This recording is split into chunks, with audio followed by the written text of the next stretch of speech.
All right. Someone was jumping ahead there. Welcome Do to you want to talk about your hat? Hey, Sal, is that a new hat? I have to do the introduction first. Oh, I'm sorry. And it's Starfleet. Oh, we screwed up the intro. That's fine. It's perfectly fine. Hi, welcome to a brand new episode of Starfleet Boy. Today we're going to have an informal and casual, as always, discussion about the episode called Justice. And I'm wearing my red shirt. Is that a new hat? It is not a new hat. How old is the hat? This hat is not that old. It's like less than a year old. But I can remove this pin, and it's magnetic. Wow. And my intention was to look like a member of Starfleet security. Did it work? I think so. So today, a couple of interesting things. One, we're joined once again, as you've already, it's already been revealed by the fabulous Goldie Scott and the Doctor. Hello, it's good to be with you, as always. What? Hey, before we begin, can I correct myself on something I screwed up on last week, really quick? Absolutely. I mentioned that they changed uniforms on Voyager in the later seasons, and I was totally wrong. So I just wanted to put that out there and let everybody know that I was talking out of my ass. It turns out they did have the opportunity to update their uniforms, but they decided that they didn't have enough replicator juice to do it, or that they were better off rationing their replicator juice, and so they chose not to. But you did see when they were communicating with people back in the Federation in those later seasons, you saw the updated uniforms, on those folks, which is probably why it was confused in my memory. Not to make excuses, but no, I was making excuses. All right, because Barkley showed up on later episodes, right? Yes, you see Barkley, and he plays a big role in helping get them home. But of course, he's wearing the updated uniform in all his appearances because I think he's appearing via hologram. I have a vague memory that Troy also has something to do with them getting home. No, Troy's useless. No. No, she's not. Troy's useless in every show, Yes, Oh my god. in every series. No. No. One day we'll have Marina Sirtis on the show to defend Troy, and you guys will be sorry. She'll be very nice to me. I think you'll be sorry when she agrees with us. Oh, man. So that was good. Thanks for correcting that mistake. I think it's totally understandable, and, since this is a casual and informal show, it should be known that lies may come out of Goldie Scott's mouth from time to time, especially since he's a Cardassian. Oh, wait.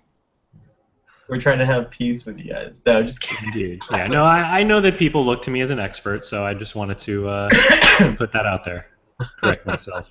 Excellent. Thank you for correcting that mistake. Anything from you, Doctor, before we go into this episode? We already talked about the hat, right? Oh, yeah, we already talked about that. Is that a new hat? Nothing else to contribute to this episode. It should be known that the Doctor has only watched 7 minutes of this episode. He couldn't stand to watch the whole thing. And so Doctor, you missed out, my friend. Well, let's get right into it. So this is the Star Trek: The Next Generation episode called Justice, and like the title, we're gonna deal with justice, right? So the ship enters. Oh, and interesting planet named Rubicon 3. They just dropped off like 1,000+ colonists on another planet in the Rubicon system, and now they're coming to Rubicon 3, where a small party has beamed down to the planet to check it out to make sure its inhabitants are welcoming and friendly. And in the beginning, we get a report that describes the planet as being unusually lovely. And I think that is unusual because a little bit of trivia, the exteriors on the planet were filmed partly at a water reclamation plant in Los Angeles. I think it's called the Tillman Reclamation Plant. That's a pretty cool looking futuristic building surrounded by plants and clean-looking water, but I don't know. I don't know if I drink from that reclaimed water. Did they Well, use that's that? an interesting note, actually, that this is the first time they filmed on location, aside from, I think, the holodeck scene in the pilot episode. And you definitely notice a different, less claustrophobic feel in this episode where they're not in sets the entire time.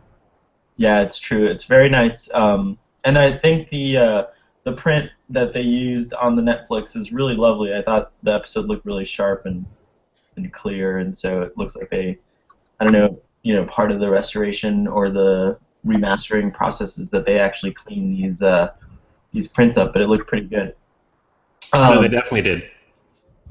So the Dr. Crusher is recommending that if the planet is really that wonderful, that Captain Picard should consider allowing the crew to go down for shore leave. And for those of you who don't know, shore leave in the military is when you get a chance to just hang out and take a break. So it'd be the equivalent of naval troops going to Hawaii is what I got the impression with this was like. It's like Full Metal Jacket. You ever see Full Metal Jacket? Yeah, I saw that They movie. go into that bar in Vietnam. That's Yeah. not shore leave. That wasn't shore leave? Oh, okay. No. Okay. That was something. Maybe that's a different kind of scene. Oh boy.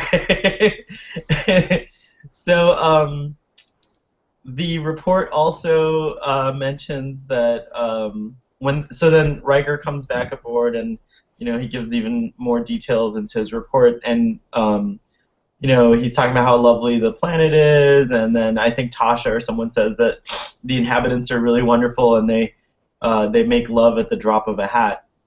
It's Geordi who says that. Oh yeah, and then Tasha says any hat, which is kind of a funny moment, setting up a little expectation about who we're about to meet. And Picard's kind of suspicious about it. He's like, "Are there no negatives?" and Riker's just totally. You could tell he's completely, to use a slang term of the day, DTF, and so he wants to get right back to this planet.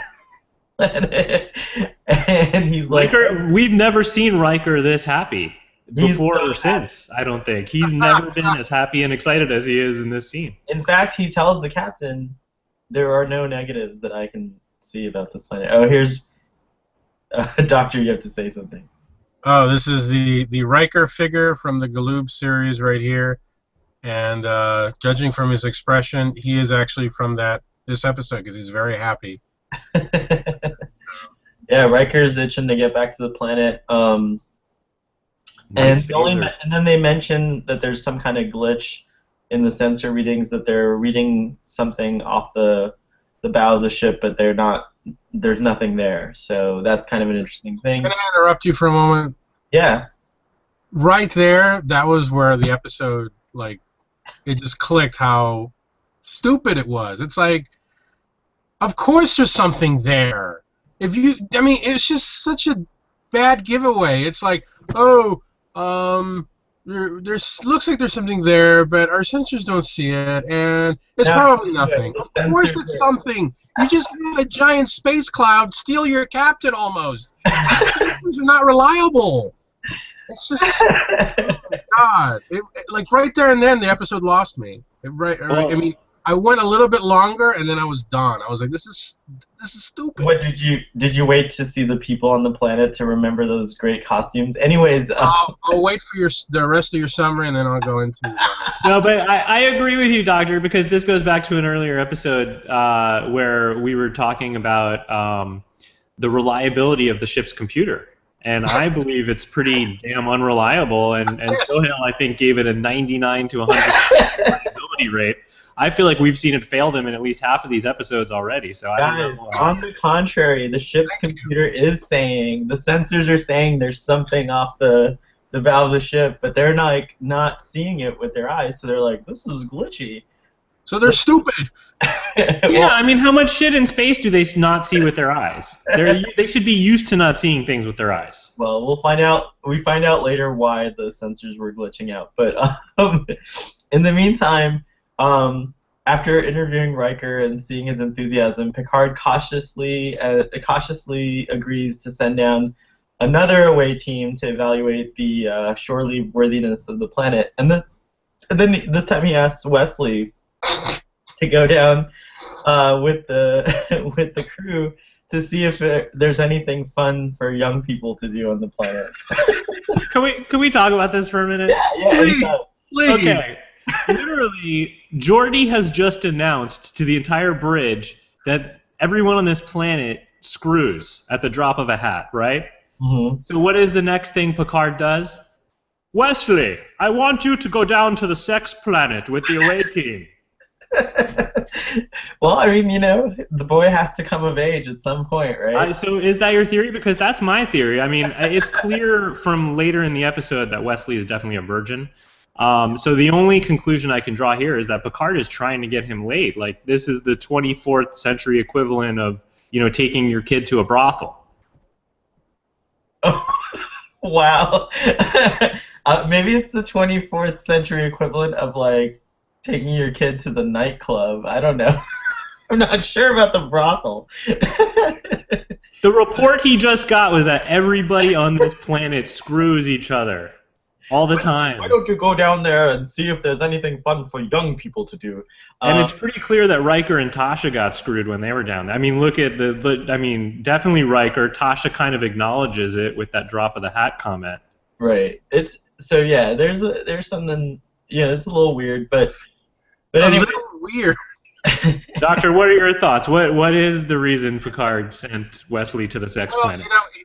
I think the show has established that Picard chose not to have a family, right? Because he just didn't feel he'd be right in raising children. His gut instincts are right. Okay. Wow. I mean, what the hell's wrong with him? Wow.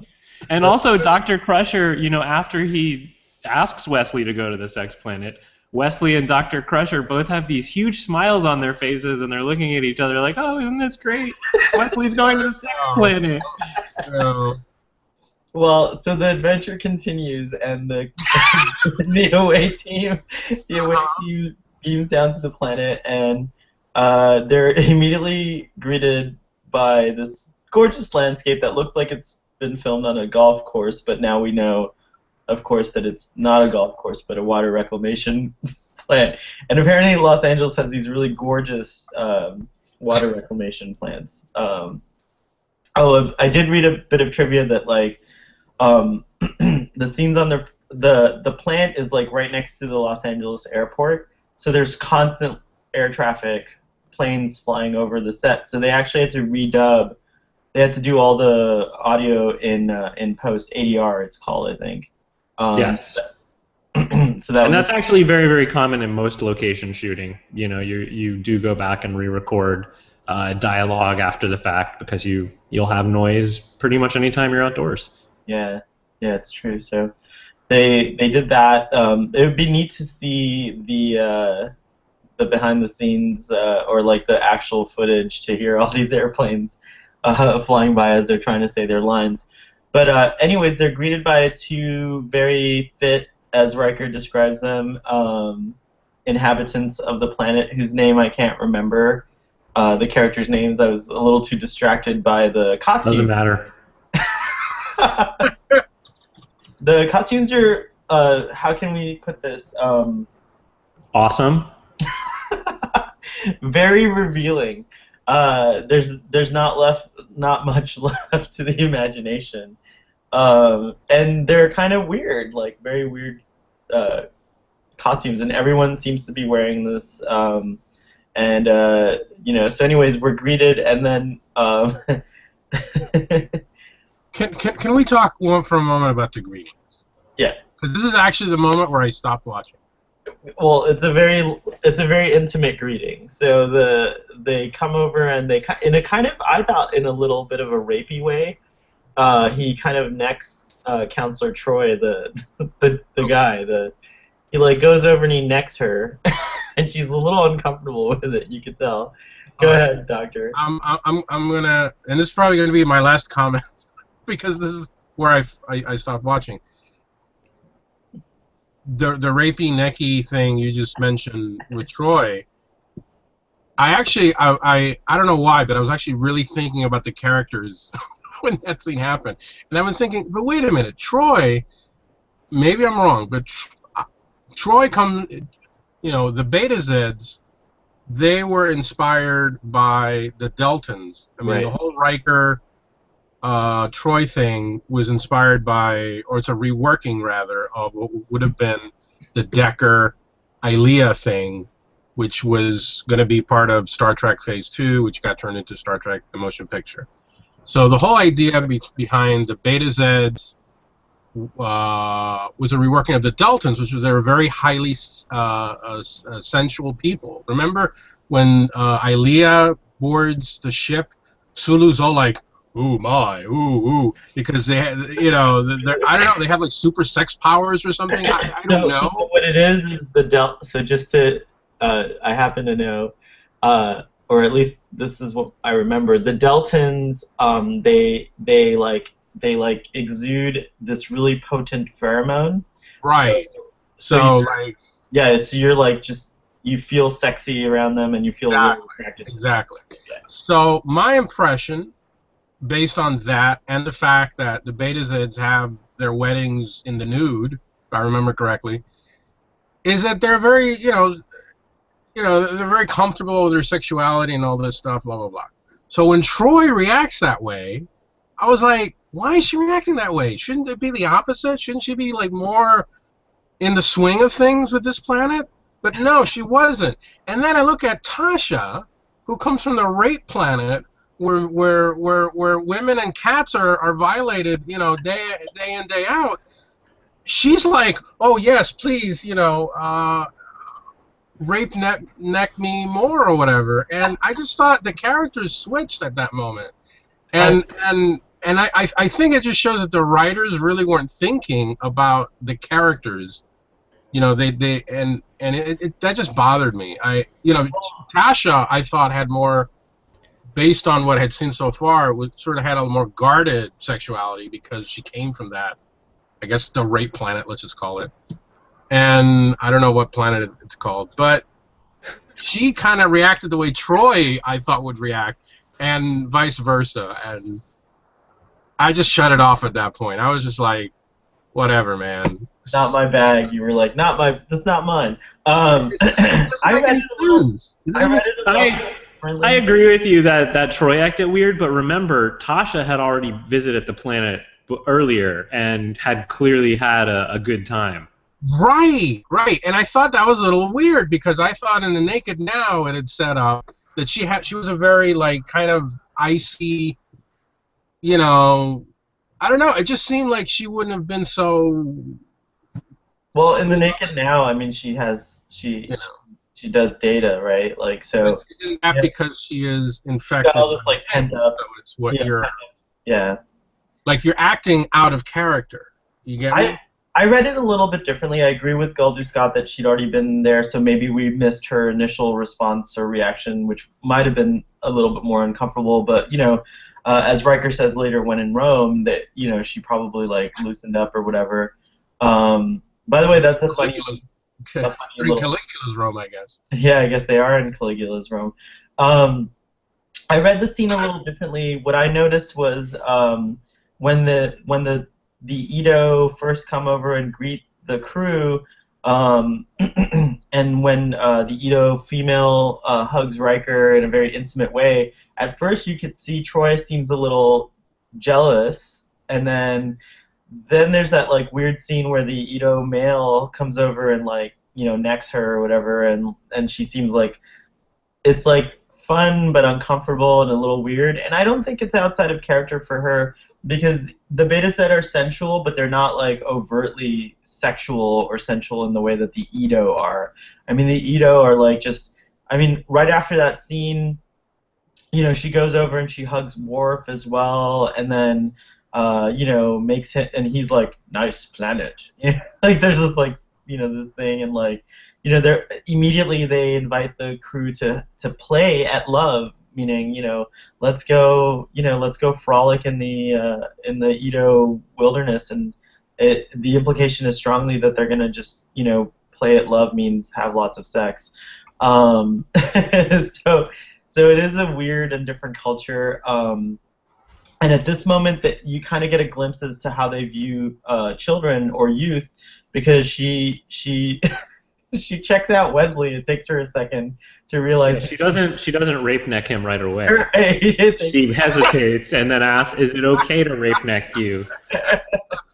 What is your custom when it comes to rape necking?" Right, and then Wesley says, "Well, whatever's normal," and so she just gives him a little pleasant, like a little, "Oh, nice, okay, nice to meet you," like not as overtly sensual as the others got. But anyways, so that's all resolved or whatever, and then they decide, oh, you know what, Wesley needs to have fun too.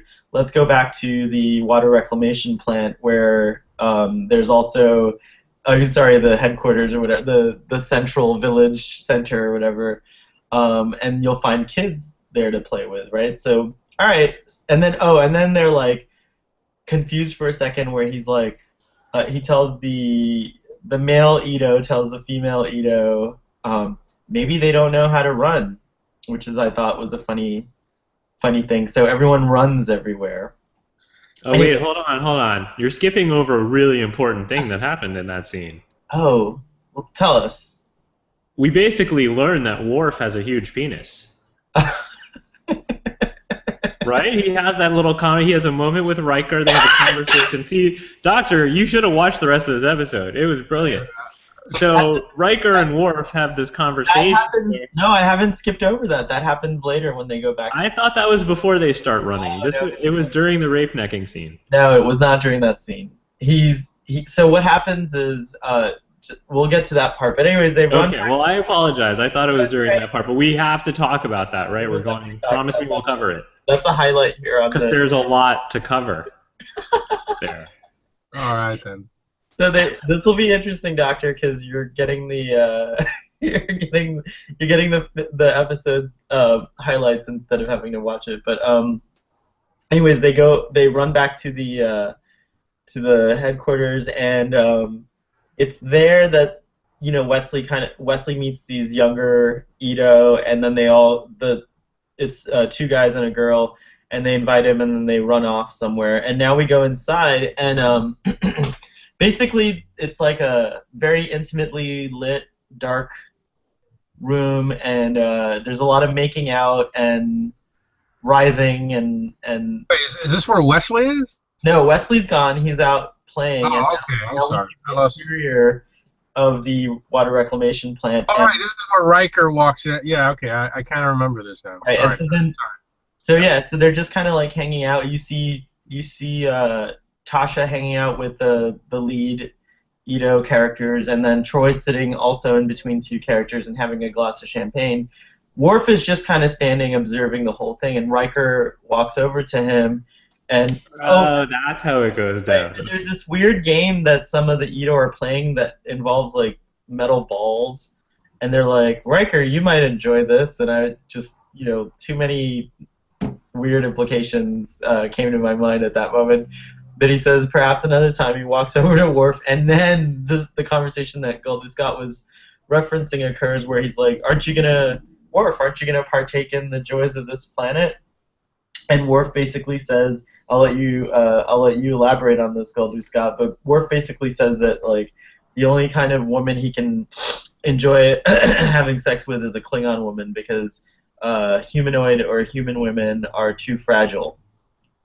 I don't know if he specifies that he can only be with a Klingon woman, but he does say human women are too fragile for me or something. And Riker is like, oh, well, if it was anyone else, I would think you were bragging. That's right. So obviously the implication there is that Worf is very well endowed. And that also has implications for Troy now. Tells us some things about her, knowing what we know in later seasons. Find out later. And Dax. Apparently, yeah. Well, so I guess Troy and Dax aren't too fragile. Very interesting. I never even thought about that. Um, oh well, I read a bit of trivia online. In when they're heading to the this building or whatever, the central place in the village. Riker says when in Rome, and Worf says when and where. Like he doesn't know what Rome is. And apparently later in DS9, Julian Bashir says the same thing to Worf in an episode where he says when in Rome. So that's been used a couple of times. And how does Worf respond? That I didn't see, so I was hoping you'd remember that, since you're our DS9. I don't remember what episode that is. Well, that's something we'll have to look forward to. Yeah, when we do our Deep Space Nine show. Yeah. Right. Yes. Yes. Anyways, so they're chilling, they're hanging out. Then we cut to Wesley, and there's this really awkward scene where the girl.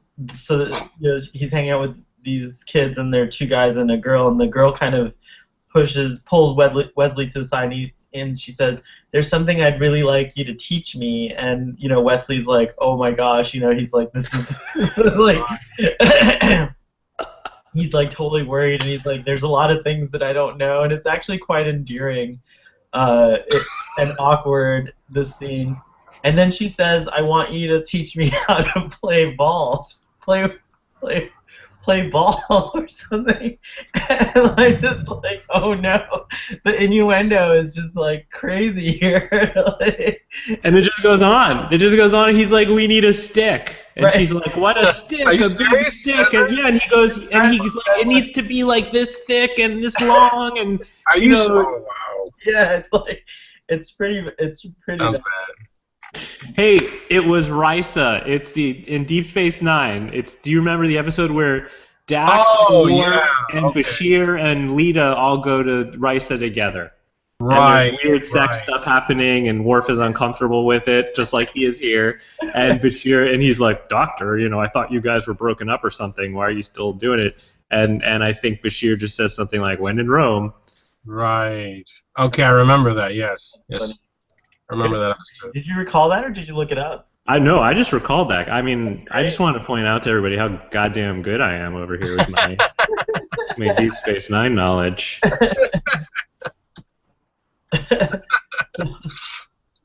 So after that, we go back to the ship, and all of a sudden, this thing that the sensors were detecting, finally, it appears, but it looks like a ghost image. It's just like this kind of weird-looking, cool spaceship thing appears in front of the Enterprise, and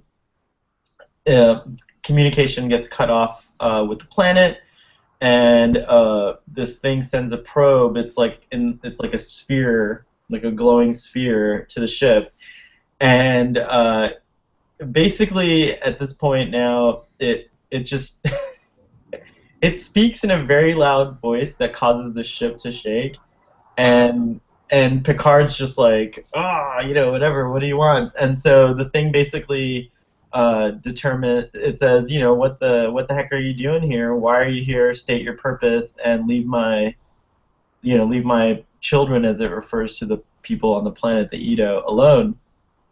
And at first Picard's trying to reason with it. So then I guess the probe realizes, I need to learn more about these people. So it goes over and like somehow communicates to Data that it wants to exchange information, and then this sphere just like attaches itself to Data's forehead, and Data just falls down, and something's happening, and Dr. Crusher's called, and so that's like a little thing that's happening on the ship. It's not not terribly interesting at this point, but it's a little suspenseful. Is Data going to be okay? What's going on? But really, you just want them to get back to the sex planet as fast as possible. So we come back to the sex planet, and Riker decides to go out and look for Wesley for some reason. I can't remember why. Well, no, Tasha and Worf. They cut back to the planet, and they can't communicate with the Enterprise. So Riker decides he needs to go get Wesley because he thinks the crew should all be together if they can't communicate. That's what it was. And then while that is happening simultaneously, Tasha and Worf are having this conversation with the Ito where they're learning this weird thing about their laws that, you know. So this is, if you had made it to this point, Doctor, I think this is where you would have also shut off the Actually, I think this is where it gets interesting because it gets into some really like good sort of prime directive talk and talk about what is the meaning of justice, what is the price you're willing to pay to have a peaceful, idyllic society, and all those types of things. But going back to why the episode kind of fails a little bit in its in the way that it's written, I mean, it's clearly setting it up. This conversation that Troy and Worf are having, it's clearly setting it up that Wesley's gonna fuck up somehow, and something's gonna happen. Like, it's like, why is everyone worried about Wesley? You know what I mean? Like, it is funny that the very first, and also during that conversation, someone literally uses the example of, so what you're telling me is if someone ignores a keep off the grass sign, they could be put to death, and that's exactly what happens in the next scene. What happened? You're right, and they're like, we have to go find Wesley. Like, what are they, psychic? I mean, how did they know they need to go find Wesley? So yeah, and so going back to what, to elaborate a little bit on what Goldie Scott was saying about that scene, is, so apparently the Ito used to be a very chaotic and, like, you know, just like humans, you know, there was murder, thievery, like, you know, lots of crimes.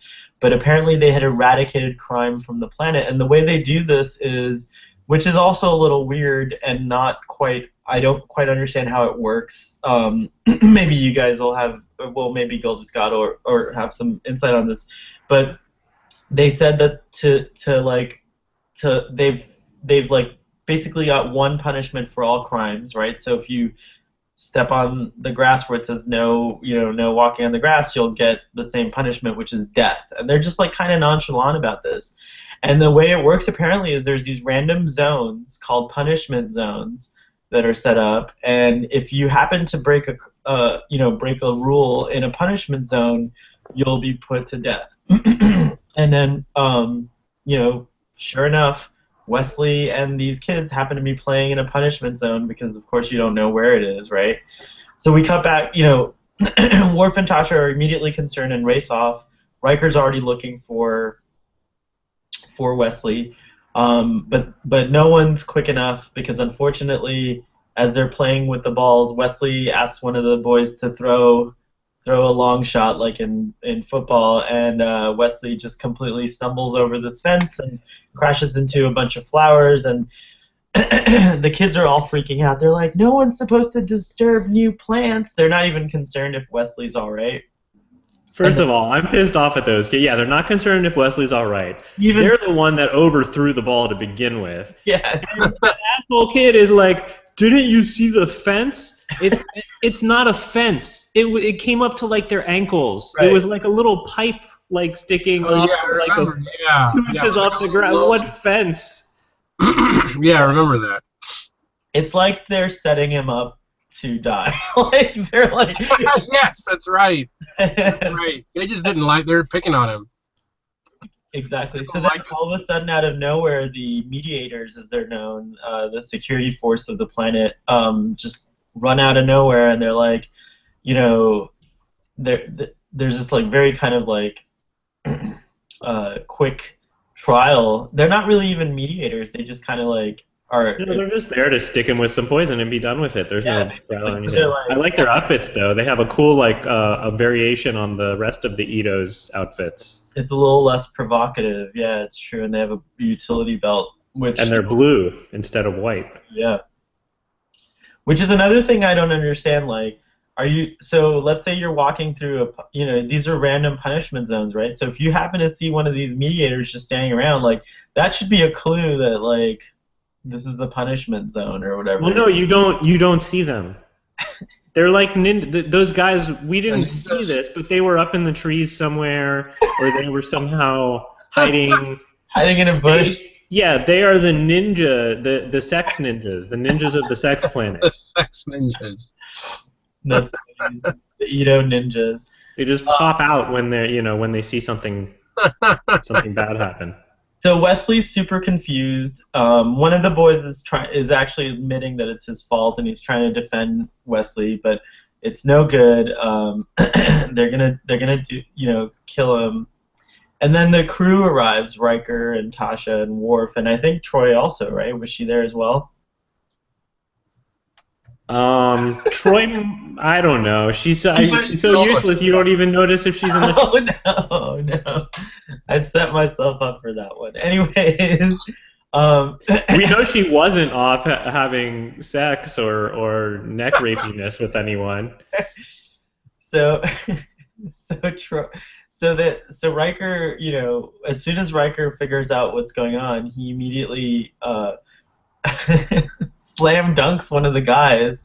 Finally, he pushes one of the guys to the ground, and then Tasha's like, drop that thing, and then she picks it up, and they find it's a syringe, and that's when they reveal they're like, well, now you've frightened the boy. This would have been painless and over quickly, but now he knows that he's gonna die, and Wesley looks pretty freaked out, and it's all. Yeah, and we have to make a note of that. This is the first time Riker has won a fight in the series. So it took us 7 episodes to get to the point where Riker actually wins a fight. Yeah, that's true. That's another reason I think this is such a great episode. Doctor, I'm shocked that you didn't like it. I mean, I think this is the best one we've seen so far. Well, certainly this discussion of it is better than the episode itself. I can tell you that much. So now, like, Riker takes matters into his own hands, and this is when he tries to contact the ship again, and no response. Still, anyways, we go back to the ship, and basically Data is still out, and Dr. Crusher is trying to revive him, but then all of a sudden communications are reestablished, and Geordi answers the call, and Tasha's like, Captain, I think you better beam down for this one. It's really, it's basically a snafu situation. So Picard, beams down to the planet, and he's greeted, and now they're like kind of, the Edo are really upset. They're like, how can you do this? Like, why wouldn't you let us act out our laws? And like, there's this whole discussion, and so they basically give Picard until sundown to resolve the situation there, and then they're gonna kill Wesley. So what does Picard do? He's like, well, I need more information. So he takes the Edo, the leader woman, and they beam back to the ship, and they show her this vessel, and she immediately bows down. And well, before that, she meets Dr. Crusher, and there's this whole scene where Dr. Crusher is really concerned about Wesley, and Picard basically like shuts her up, and he's like, no, this is what I'm doing right now. I'm not, it makes it seem like he's not concerned about Wesley at all. Which, maybe he's not. It's weird. It's a weird, yeah, and also just the fact that Picard took this woman up to the Enterprise is weird too. Isn't that a violation of the Prime Directive right there? Well, at this point, I think they've already violated the Prime Directive. So he's like, who gives a shit? He's like, I just want to solve this mystery, and it might be the key to getting us out of here. Right, exactly. If this were a classic episode of the original series, Kirk would have just slept with her, and it would have been resolved. Wesley would have gone free, and that would have been it. So another bit of trivia. We don't know that Picard didn't sleep with her. Well, he definitely. There was some off-screen time that we didn't see. Okay. There was no time for love. No? I have a question. I have a quick question. Is this the first time Picard has beamed down to a planet so far? Good question. I can't remember right now. Was he on the planet with Lutan? He was. He beamed down to Lagonia. Yeah, he met with Lutan. Oh, he did? Okay. Yeah, he was there in the final scene during the big porcupine glove battle between Yar and Lutan's wife. So he only beams down when a member of his crew is in danger. In mortal danger. Okay. Which I think actually is, that's a good precedent. I kind of like that. Yeah, Okay. it's kind of a cool thing too. I agree. Actually, Picard's great in this episode. There's a lot of scenes that come next, which I think this is the part of the episode that I think is the best part. So you have this Edo woman. She sees the spaceship outside the lounge, the 10 forward lounge, and or well, whatever it is, observation lounge, and she immediately bows to it, and she's like totally scared, and Troy confirms that she's scared out of her wits, and so they ask her, have you seen that before, and she's like, she's kind of like, yeah, and then is this what you consider your god? Because the Edo worship this thing like a god, and they So feel I guess they can see it from the surface of the planet, or they supposedly? have seen it before. It's revealed itself to them before, and apparently their god is very protecting and of them, and and that's established earlier when this thing tells the crew to leave its kids alone. Yeah, Anyways, spoiled kids. yeah. Anyways, the I mean, the they're like a bunch of spoiled brats, right? Like in general, like the way they act when like, why won't you let us kill Wesley? Like, you guys are so annoying. Just well, let us get it over with. well, to them it's a fundamental. It's like a fundamental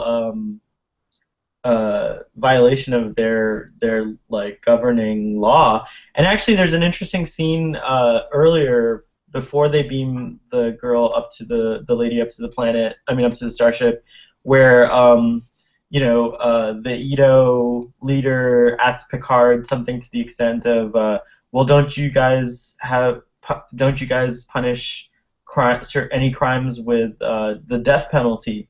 And Picard says something pretty cool there, and I agree with him. I think that is the eventual way to go. Is that he says humans no longer believe in capital punishment, and he says that they've figured out what the seed of crime is, and so they've figured out how to like eliminate crime a different way. And as Yeah, what we do you think he know, means by that? Do you think he means the societal seed of crime has been eliminated, or something in genetic engineering, no, perhaps? I think that it's established that in Gene Roddenberry's future, on Federation worlds, in the United Federation of Planet, on Federation worlds, there's no hunger, and everyone has a home. Like, and there's no money, so you don't ever have to like, you don't. So you've eliminated like basically everything that people have commit crimes over. Well, what about crimes of passion and jealousy and So we human do know emotion? that those things still happen. I mean, like, and then we've seen plenty of crimes being committed. And even Captain Kirk is put on trial, for violating the Prime Directive. Yeah, I think Picard is simplifying things a little bit in this scene. He's simplifying things, but what he's alluding to here is that like major crimes that used to happen because of inequality and things like that no longer occur on Earth or in the Federation because of that. But we do know that that's not as rosy as he Right. says.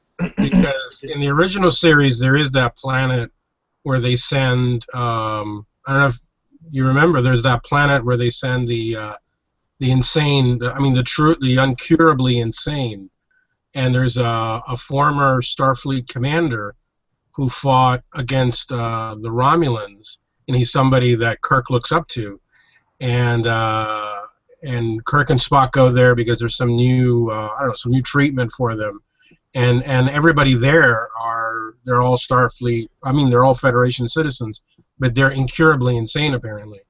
But they do establish there that there is no death penalty, but they do incarcerate them, I guess, for life, Oh, interesting. Yeah. and they So, try to yeah, treat them. right. No more capital punishment. But there is still justice system in place and courts and laws and things like that. So it's not like the Edo where supposedly there's no crime at all, but it's done through this really extreme way where it's like no matter what the crime, you break a piece of glass in a forbidden zone and you're gonna get killed. It's not like that. Anyways, so then back on the ship to what I was talking about earlier, when she's kind of freaked out and she sees this thing, then all of a sudden the ship, the God ship, realizes, oh, one of my children's on the ship, and it starts to like come come toward the Enterprise, and everyone's like freaking out because it looks like it's going to start attacking or something, and so they beam her back down to the planet. And then Picard goes to sickbay to have a conversation with Data, and this is like a pretty interesting scene because Data starts giving all this this ancillary information about this entity or this ship, and we learn that it's actually a bunch of different beings. It's not just one being. It's a collective of some kind, and they live in several dimensions at once. They kind of it kind of reminded me, when I heard the description of these aliens, it also reminded me of a movie that's recently, Interstellar, and like the beings that live in the black hole, the Tesseract, that create the Tesseract or whatever, in that movie. But anyways, these beings, apparently they can be in multiple places at once because of this. It sounds a lot like Time Lords. But they're not the Time Lords, of course. Anyways, and then Picard accuses Data of babbling, which is kind of funny. Which he was. I was confused. I didn't really get all that he was saying. You were confused, or I agree with Picard, but I felt bad for Data in this scene because first Picard tells him for babbling, and then seconds later Crusher tells him to shut up. Well, the funny thing is that Picard says, Data, you're babbling, and then Data's like, I'm not babbling, I'm just presenting information, and I've chosen to organize it this way. And he goes, well, and Picard says something like, well, why don't you organize the information and just answer the questions that I'm asking you? So then in the next question Picard asks, Data basically gives a one-word answer and then just turns away. And it's like really sad. And then Picard's like, well, okay, Data, feel free to volunteer any information. Because like he went to the other extreme. So then Data, which is weird because Data should not have emotions. Yeah, it's really good point. Good point. Yeah, but it's very funny, I think, the scene. And then of course after that, and he does apologize to him later. Picard apologizes to him in the next scene. Data does then say something that also offends Dr. Crusher, and she, regarding because he finds out about Wesley on the chopping. Yeah, well, Dr. Crusher comes running in like she does in several scenes in this episode, where she's like, Captain Picard, what are you doing? He's rescuing his son. And Data he's like, it's really interesting the amount of emotion that a mother has for a child, and like he's just observing it very scientifically and coldly, and her little freak out, and she just turns to him and just goes, "Shut up!"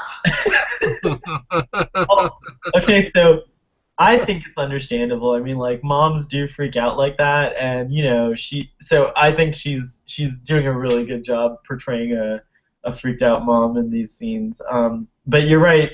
It is, she's a wreck, basically, and Picard's just kind of tolerating it, which is really nice of him, because normally he'd be like, I need you to perform your job.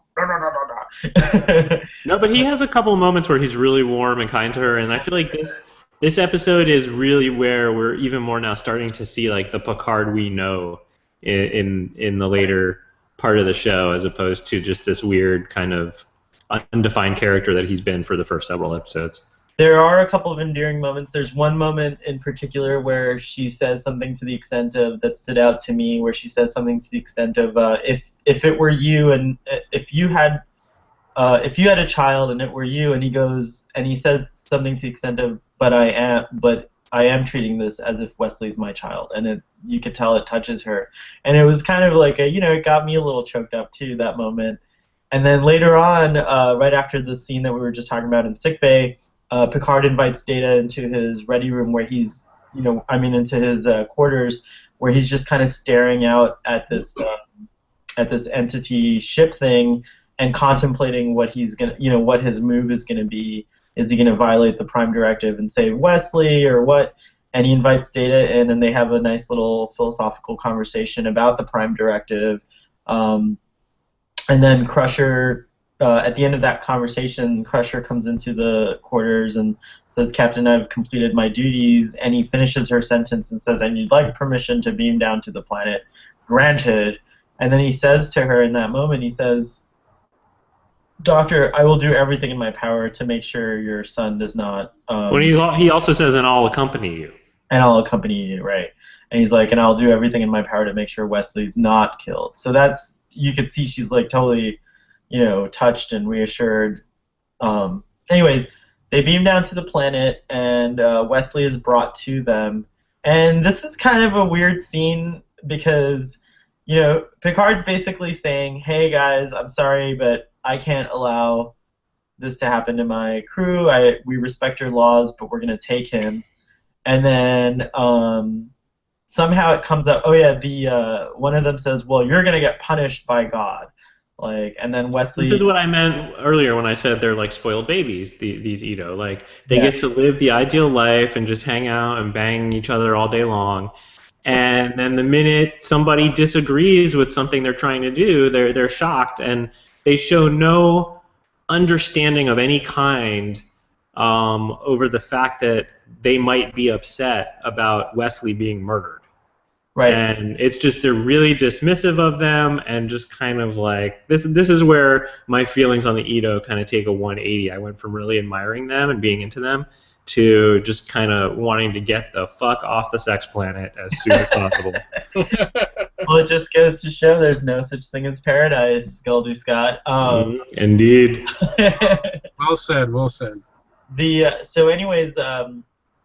there's this weird scene where Wesley kind of challenges Captain Picard. He's like, well, if people are at risk, and Picard's just like, just come here, Wesley. He's like, don't try to play the hero. Anyways, Wesley was also really good in an earlier scene too, when he first gets caught and he admits to being the one who ruined the flowers or whatever, and he has that line where he's like, I'm with Starfleet, we don't lie.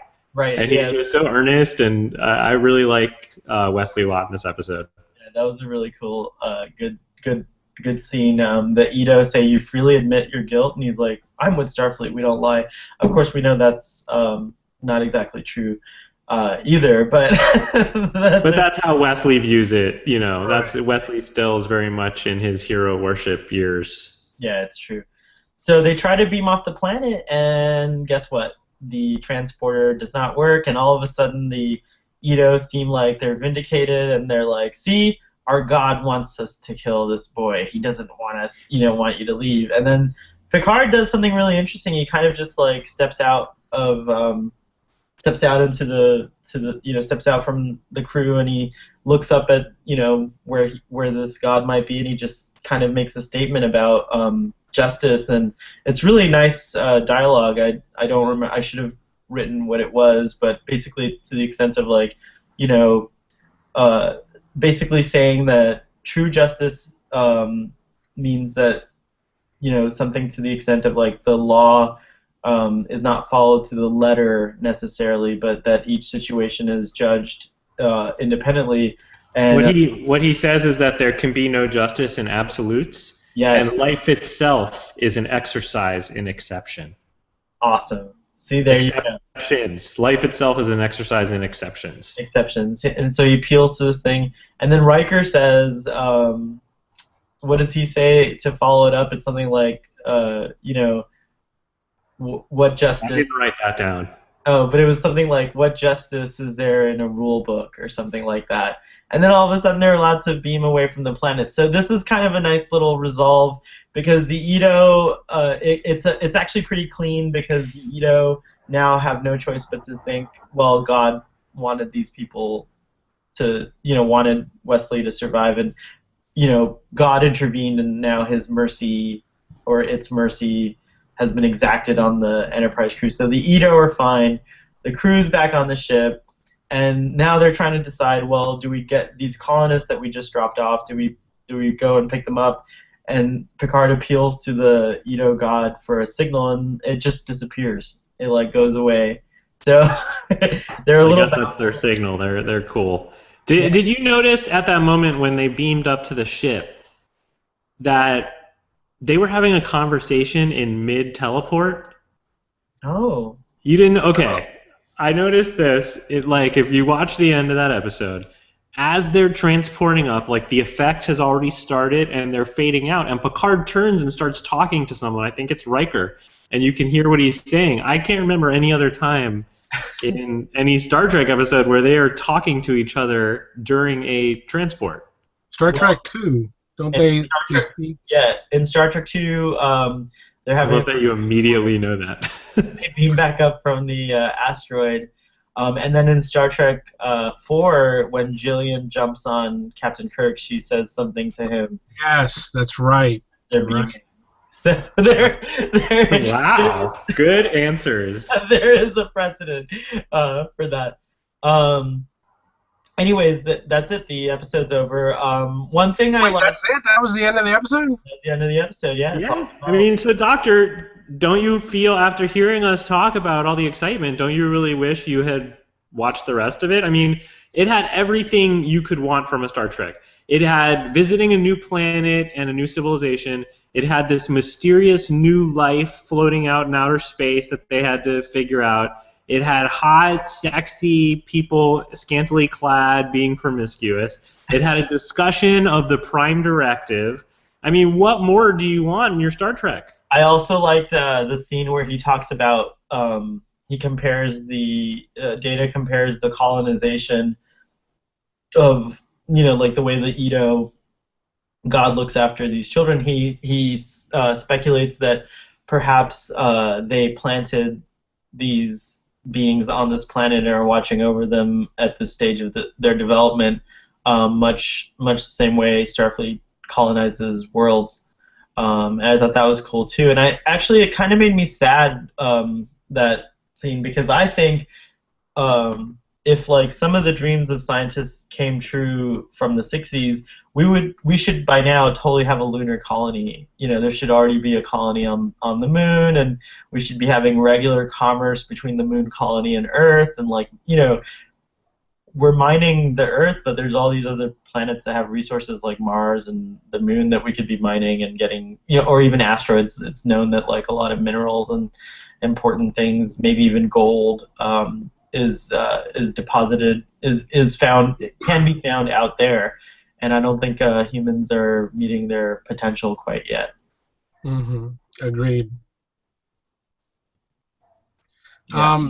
The episode reminded me of an old episode of the original series where they go to this planet and they find this it's an Eden-like planet, and they have also scantily clad, blonde, blue-eyed people running around. But they don't know anything about sex, which is a new. I don't know if you remember this, either two of you, and it's actually Chekhov who introduces sex into the people. What? Of all the characters on that show, Chekhov? Yes, you would think it would be Kirk, but Kirk is too worried about the Enterprise, which is in danger. So the Enterprise always takes precedence over anything else. It's good to know Kirk has his priorities, right? Right. The ship is in danger. We need to save the ship, not the people. He doesn't really care about the people. It's just a physical ship. So that leaves Chekhov to basically just fondle and caress this other Starfleet officer, and then the people, the Edo of this episode, see that and they're like, "What are they doing? What is that? All that touching? Oh, let's try it." And it's hilarious. And they also have a god, but this god is in a cave on the planet, and it attacks people through flowers. And Spock is attacked by a flower, and I don't know. It's hard to beat that episode. I mean, how does a flower attack Spock? Wait, is that the one where the flower spews its pollen and they all become like Spock? The white pollen that, yeah. Mm-hmm, and Spock becomes really emotional all of a sudden. He's like, no, that's another flower that attacks Spock. No, Spock is attacked by many flowers in the course of the original series. This is another flower. This is a different flower. No, it's not the flower that makes him happy. No. Weird. I don't remember that. I have to go back and watch that episode. There was a little bit of trivia I read about the writer of this episode. He used a pseudonym in the credits because they actually changed his episode so much. Yes, and the original episode sounds much better. This was the second script commissioned, and what is it now? The 8th episode we're on. 7th. 7th episode. I guess it's the 8th if you count Farpoint as parts 1 and 2. Right. So, anyways, the 7th episode. We'll just do Farpoint as one thing, but yeah, his original story was a little bit more intricate, I think, and involved like a revolution on the planet and a regime change and a security officer dies, and it was a lot more Dr. Exciting sounding? Huh? It was a lot more exciting? Exciting, yeah, a little bit more action, I think. But Yeah. anyways, that's it for this episode as far as I'm concerned. Do you guys have anything else to add? I just want the Doctor to admit that he missed out on a good episode. That I just want to hear him say he regrets not watching all of it. Well, I've seen the episode before. I didn't remember it being that good the first time, and I still haven't seen Daredevil season 2, so I have better things to watch. I don't know. I just don't. I didn't want to waste my time watching this. I'm sorry. I'm gonna be very bad on this. I like it. I think that it's Trek cool. I think it's cool that you came on to just point out that you protested to this episode. Well, I mean, I think this is more interesting than the episode. Watching the two of you discuss it, to be honest. So I'm trying to explain to you what happened. Bill Scott, did the episode was it enhanced for you watching it again from the first time you saw it, or did you feel like there was more sex in your memory than what actually was on screen? No, I mean, I never think Star Trek got super sexy. You know what I mean? Like it was about what I remembered, about what I expected. There were some butt cheeks. I liked seeing the butt cheeks, and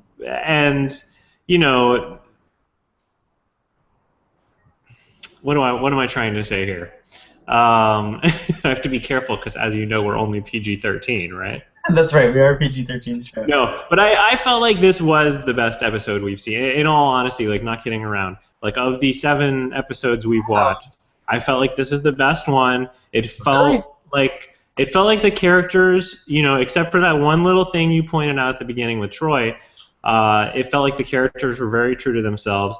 But I could also put that weird Troy moment off on her being jealous or feeling weird about Riker right next to her, raping another girl. So I just felt like this, like I said before, this episode had all the things I look for in Star Trek except for maybe a space battle. That was the only thing it was missing. And it just felt like the most watchable one so far, the most enjoyable. The best performance by Picard, the best performance by Wesley, and it gets an A for me. No, wait. Haven't we already seen the episode where... A-. Well, I mean, I don't know, because I think, to me, Encounter at Farpoint and those 2 episodes are still the best ones so far. No, and the one where they warp speed, like, in ludicrous speed. Where no one has gone before. Yeah, no. Yeah, I have to really think that this episode's Justice is better than where no one has gone before? I do. What? Well, let's see. No. We'll see if a future episode trumps this one for Goldie Scott, but I don't agree on this one. I don't think it's the best episode so far. Although I give this episode a solid B. Just a B. Are we grading them now? I guess we are. I know what your grade is, a D or an F, right? Oh, wait, but I feel we have to grade the others then. All right, well, Encounter at Farpoint. Retroactively grade the others. Well, for me, Encounter at Farpoint gets an A+. The Naked Now was an A-. Wait, hold on. I'm going to write these down. Oh, yeah, we should. Yeah, we can keep a record. Yeah. Okay, so go ahead. Encounter at Farpoint was what? A+. A+. A+. Wow. Okay. Are we gonna do grades, or should we do rank them 1 through 10? Should we do a 1 through 10 type thing? Ooh, I like 1 through 10. I'm a numbers guy. What do you think, Doctor? Yeah. Okay. No, that's good. Or 1 through 5 to make it simple. 1 through 5, like 5 stars. So Encounter at Farpoint, parts 1 and 2 get 5 stars. The Naked Now gets 4 stars. Code of Honor, for me, gets 3.5 stars. The Last Outpost gets 4 stars. Where No One Has Gone Before gets 5 stars. Lonely Among Us gets 2 stars, 2.5 stars. And Justice gets 3.5 stars. So that's my rating so far. Okay. You want me to go next? Yeah, go ahead, Doctor. So Encounter at Farpoint. Wait, you're going, Scott? I'll go. Yeah. Encounter at Farpoint, I'm gonna give 3 out of 5. Wow. Naked Now, I'm gonna also give a 3 out of 5. What was the one after that? Code of Honor. Code of Honor, I'm giving that a 1. What? A 1. Lutan episode got 1 star. Yeah, that's a shitty episode. Love the character, that's right. Yeah. What's after that one? Where No One Has Gone Before? Last Outpost. Oh, The Last Outpost? That's the Ferengi episode. That for me also gets a 1. Oh.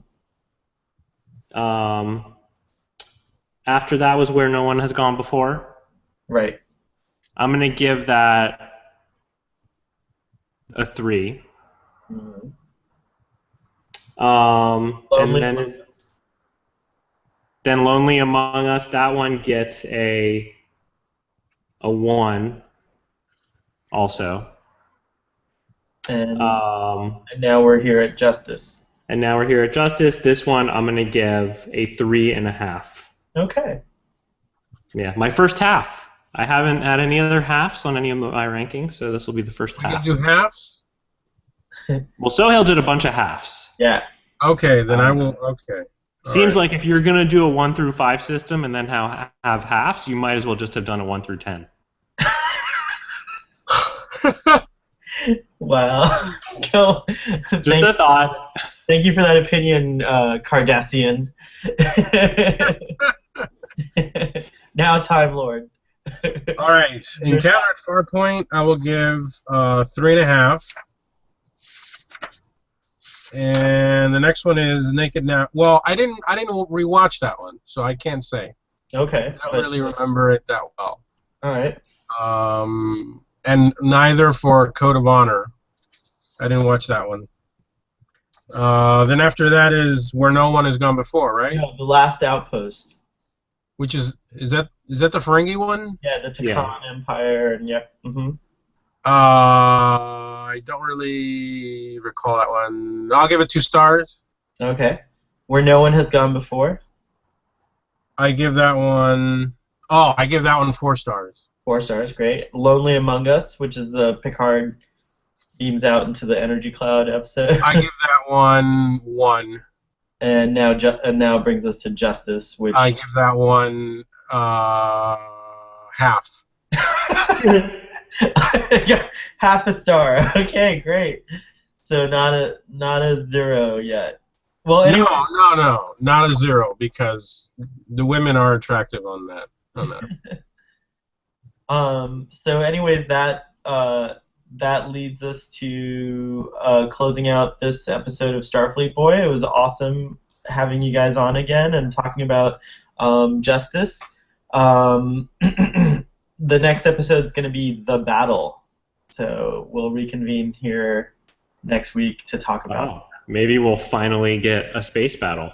Maybe. Our first space. I'm going to be so disappointed if we do not get our first space battle in the episode called The Battle. Well, we'll find out soon enough. Anyways, Starfleet Boy saying live long and prosper and signing off.